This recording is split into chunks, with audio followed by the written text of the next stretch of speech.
Oke teman-teman semuanya, kembali lagi bertemu dengan saya, Muhammad Sigit Sugiarto.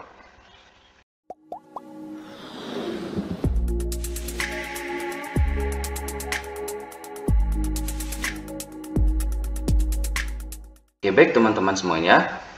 Di video kali ini saya akan melanjutkan pembelajaran untuk persiapan tes CPNS. Di sini tes SKD ya teman-teman, di tes wawasan kebangsaan.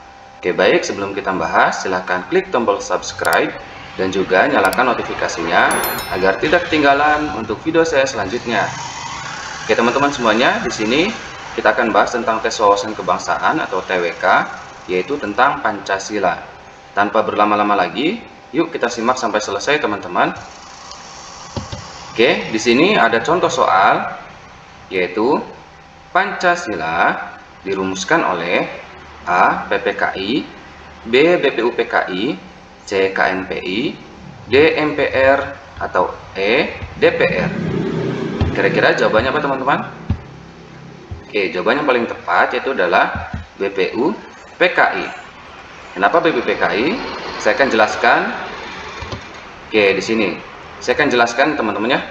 BPUPKI atau Badan Penyelidik Usaha-Usaha Persiapan Kemerdekaan Indonesia dibentuk pada tanggal 1 Maret 1945. Dalam bahasa Jepang, BPUPKI disebut Dokuritsu Junbi Kosakai. Anggota BPUPKI itu terdiri dari 62 orang Indonesia dan 7 orang perwakilan dari Jepang, dan BPUPKI ini diketuai oleh Dr. KRT Rajiman Widyodiningrat, sedangkan wakilnya yaitu RP Suroso dan orang Jepang yang bernama Ichibangasai Yoshio. Oke teman-teman, saya sudah jelaskan di sini ya. Silakan teman-teman catat semuanya. Lanjut teman-teman. Di nomor 2, BPUPKI melaksanakan sidang sebanyak A. 6 kali, B. 2 kali sidang resmi dan sekali sidang tidak resmi, C. 3 kali sidang resmi dan 2 kali sidang tidak resmi, D. 7 kali, atau E. 9 kali. Kira-kira mana jawabannya teman-teman? Oke, jawaban yang paling tepat yaitu adalah B ya teman-teman, yaitu 2 kali sidang resmi dan sekali sidang tidak resmi. Oke, saya jelaskan.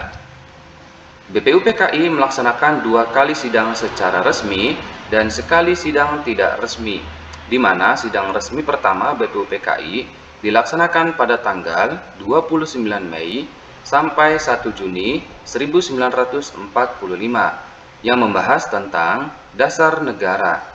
Untuk sidang resmi yang kedua, BPUPKI ini dilaksanakan pada tanggal 10 sampai 17 Juli 1945 yang membahas tentang rancangan undang-undang dasar. Oke, paham ya teman-teman? Jadi BPUPKI ini melaksanakan 2 kali sidang secara resmi dan sekali sidang tidak resmi. Lanjut teman-teman.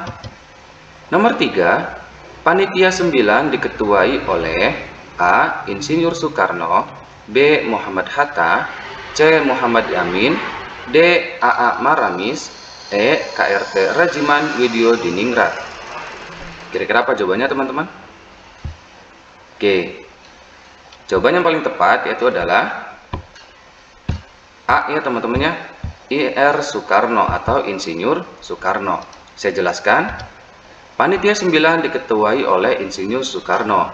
Pada tanggal 22 Juni 1945, Panitia 9 mengadakan rapat di kediaman Insinyur Soekarno, Jalan Pegangsaan Timur, nomor 56, Jakarta, yang bertugas untuk menuntaskan berbagai masukan tentang dasar negara.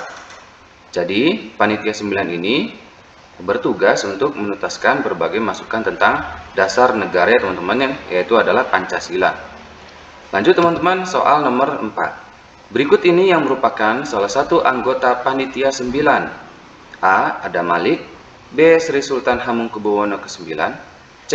Judan Chu Singgi, D. Laksamana Maida, atau E. K. Haji Wasid Hasim. Kira-kira apa teman-teman jawabannya?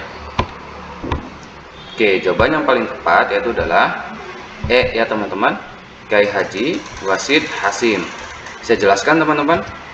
Anggota Panitia 9 itu terdiri dari yang pertama Insinyur Soekarno, yang kedua Muhammad Hatta, yang ketiga Muhammad Yamin, yang keempat A.A. Maramis, yang kelima Subarjo, yang keenam Kiai Haji Wasid Hasim, yang ketujuh Kiai Haji Kahar Muzakar, yang kedelapan Kiai Haji Agus Salim, dan yang terakhir kesembilan Abi Kusno Cikro Sujoso. Ini adalah anggota panitia 9 ya teman-teman ya. Lanjut di soal nomor 5. Rumusan hukum dasar yang dihasilkan oleh panitia 9 tersebut dinamai A. Piagam Jakarta, B. Dasasila Bandung, C. Declaration of Human Rights, D. Trisila, atau E. Pancamarga. Kira-kira jawabannya apa teman-teman?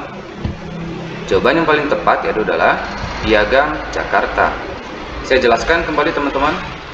Rumusan dasar yang dihasilkan oleh panitia 9 itu dinamai dengan Piagam Jakarta, di mana sila pertama diganti menjadi ketuhanan yang Maha Esa oleh Dr. Andes Muhammad Hatta. Jadi yang menghasilkan dari panitia 9 ini adalah dasar negara yang 5 Pancasila itu teman-teman ya. Yang Pancasila isi 5 maksudnya teman-teman ya. Dan sila pertama itu diganti menjadi ketuhanan yang Maha Esa oleh Dr. Andes Muhammad Hatta. Lanjut teman-teman, nomor 6. Pancasila disahkan menjadi dasar negara pada tanggal A. 17 Agustus 1945, B. 18 Agustus 1945, C. 19 Agustus 1945, D. 20 Agustus 1945, atau E. 21 Agustus 1945. Kira-kira jawabannya apa teman-teman? Oke, jawaban yang paling tepat itu adalah B. 18 Agustus 1945. Saya jelaskan lagi teman-teman. Pancasila secara resmi disahkan menjadi dasar negara pada tanggal 18 Agustus 1945. Pada tanggal 1 Juni 1945 itu dijadikan sebagai lahirnya Pancasila. Itu karena pada saat itu Insinyur Soekarno menyampaikan pidatonya tentang pemikirannya tentang 5 dasar negara. Yang sampai saat ini yang kita kenal adalah Pancasila ya teman-teman. Lanjut teman-teman, soal nomor 7. Makna Pancasila sebagai ideologi adalah A. Pancasila adalah ideologi gabungan, B. Pancasila lahir dari para tokoh pemikir barat, C. Suatu pemikiran yang memuat pandangan dasar dan cita-cita mengenai sejarah manusia, masyarakat, dan negara, D. Pancasila merupakan turunan dari ideologi kapitalis, atau E. Pancasila merupakan turunan dari ideologi sosialis. Ini jawabannya gampang ya teman-teman ya. Kira-kira apa teman-teman? Oke, jawaban yang paling tepat yaitu adalah C, yaitu suatu pemikiran yang memuat pandangan dasar dan cita-cita mengenai sejarah manusia, masyarakat, dan juga negara. Ini sudah jelas ya teman-teman ya. Oke, soal nomor 8. Pancasila sebagai ideologi mencakup beberapa dimensi. Di antaranya adalah dimensi A. Sosialis, B. Idealitas, C. Kapitalis, D. Liberalis, atau E. Komunis. Kira-kira jawabannya apa teman-teman? Jawaban yang paling tepat yaitu adalah idealitas ya teman-teman ya, yaitu B. Kenapa idealitas? Saya jelaskan teman-teman. Nah di sini Pancasila mempunyai 3 dimensi ya teman-teman ya. Yang pertama dimensi idealitas. Ini mempunyai makna Pancasila mengandung nilai-nilai yang dianggap baik dan benar oleh masyarakat Indonesia pada khususnya dan manusia secara universal pada umumnya.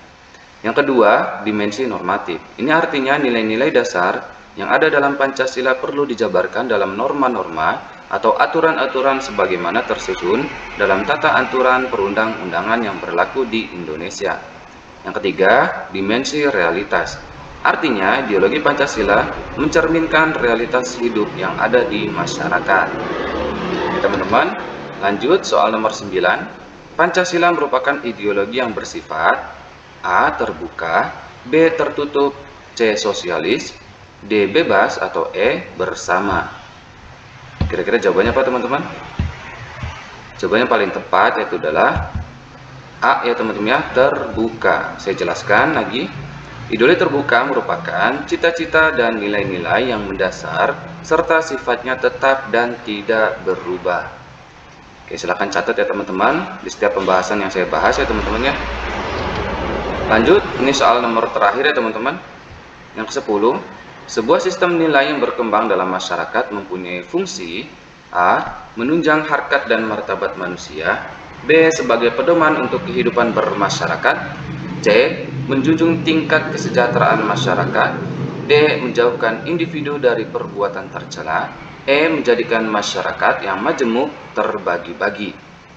Kira-kira jawabannya apa teman-teman? Oke, jawaban yang paling tepat yaitu adalah B ya teman-teman ya, yaitu sebagai pedoman untuk kehidupan bermasyarakat. Oke teman-teman, itu adalah 10 soal atau contoh soal dari tes wawasan kebangsaan atau TWK, yaitu tentang Pancasila. Ya baik teman-teman semuanya, silahkan dicatat setiap materi yang saya berikan atau penjelasan di setiap soal yang saya berikan. Semoga bermanfaat. Sekali lagi, silahkan klik tombol subscribe dan juga nyalakan notifikasinya agar channel ini dapat berkembang dan membantu teman-teman semuanya. Insya Allah ke depan saya akan membuat video-video ini lebih banyak lagi ya teman-teman sebelum nanti pelaksanaan tes SKD. Sukses selalu teman-teman semuanya. Dari saya cukup sekian. Mohon maaf pada kesalahan. Sampai jumpa teman-teman.